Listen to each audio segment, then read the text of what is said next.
Okay, so let him roll. So one of the interesting stories that is found in the Talmud, in the Midrash, is the concept of the reduction of the moon. You're familiar with that? The moon had been equal in size to the sun. And then the moon complained to God that Ein Shnei Melachim Nichtorim B'Kesrecha. You can't have two kings with one crown. In other words, you can't have two forces of equal size dealing with one group of subjects. And so the moon wanted to be the major influence on the earth. And so God says, you're right, we have to make one of you smaller. Why don't you become a little smaller? And the moon became smaller and didn't have the influence and became less important than the sun. The sun became the major force and influence upon the earth. Now that sounds like a myth. Excuse me, I'll call a spade a spade. It sounds like mythology, right?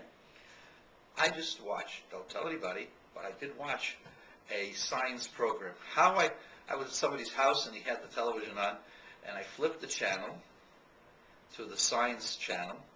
Here it is, the science channel, and it's talking about how the earth got here and how the moon got here.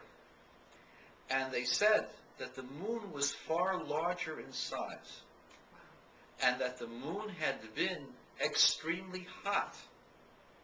And what does that tell you? That tells you that the moon was at night as hot to the Earth's surface as the sun was, because the moon is that much closer. And it was creating havoc, but it was causing different effects upon the Earth, similar to the effect that the sun has upon the Earth because of the proximity and the nature of what the moon was. And the moon has diminished in size to, I think, about a quarter of its original size. And went from molten state to cold, and therefore no longer has the same temperature influence and the same gravitational influence. Now wait a second. Who told you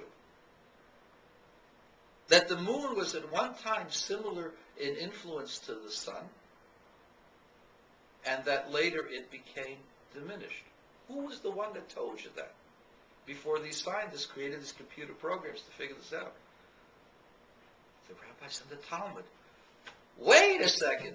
Maybe they knew something that we don't know.